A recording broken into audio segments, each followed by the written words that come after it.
Greetings from Anonymous.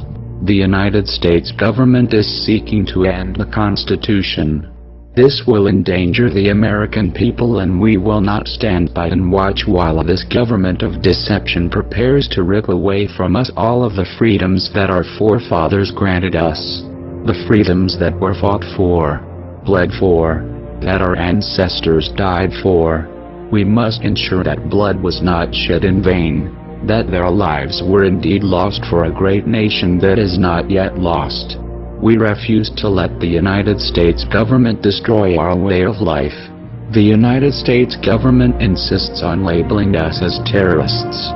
The question is, who do we terrorize?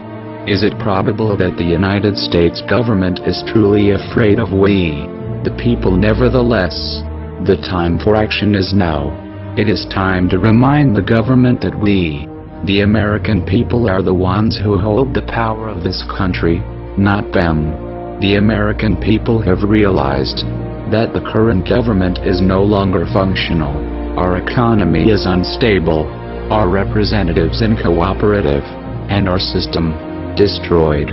We are not calling upon the collective to deface or use a distributed denial of service attack on a United States government agency, website, or affiliate. We are not calling upon the people to once again occupy a city or protest in front of a local building. This has not brought on us any legislative change or alternate law. It has only brought us bloodshed and false criticism. For the last 12 years, voting has been useless.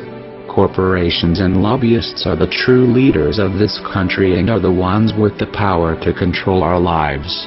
To rebuild our government, we must first destroy it. Our time for democracy is here. Our time for resolution is here. This is America's time for revolution. To restore our constitutional rights. To once again be free. Therefore, Anonymous along with the American people have decided to openly declare war on the United States government. This is a call to arms. We call upon the citizens of the United States to stand beside us in overthrowing this corrupted body and call upon a new era. We refuse to be a police state. We refuse to be brutalized and dehumanized by the very people our tax dollars fund to protect our cities and streets.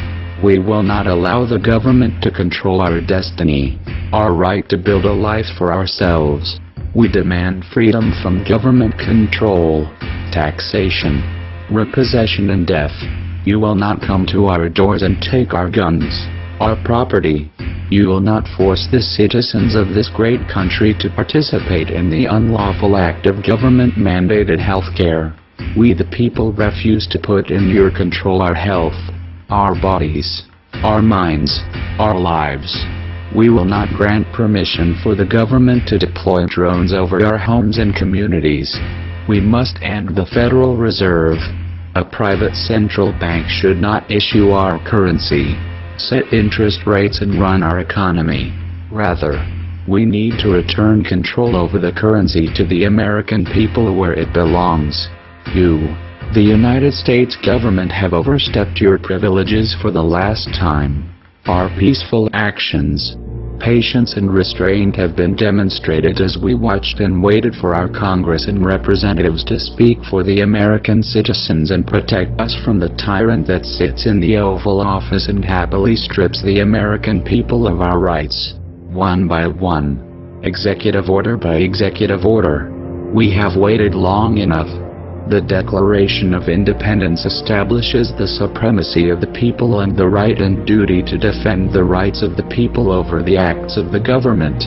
Our Constitution provides for as many protections as possible to ensure that the government is subservient to the people and only exists for the purpose of serving the people.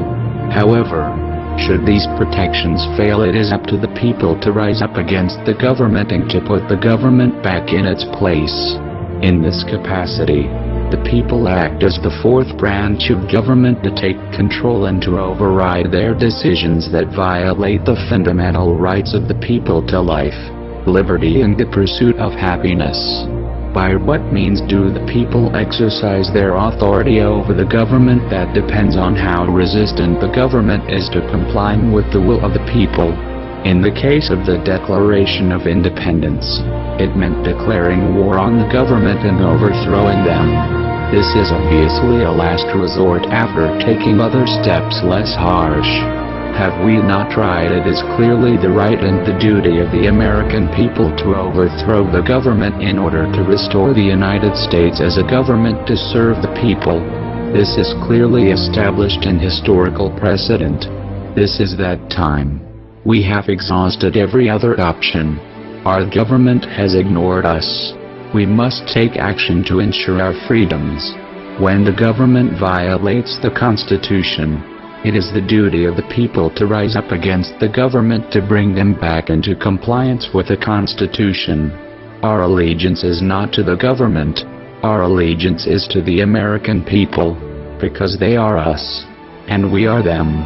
We the people have both the power and the responsibility to maintain our government in a manner that best serves the people in the pursuit of life, liberty, freedom, and the citizens of America. You are not alone. There are millions beside you. You will know when it's time. When the government attacks your words, we fight with voice. When the government attacks your guns, we fight with our weapons. To the Small Arms Treaty, you will not remove the Second Amendment on July 27, 2012. We are anonymous. We are Americans. We never forgive. We never forget. We will fight for our rights. To the United States government, it's too late to expect us.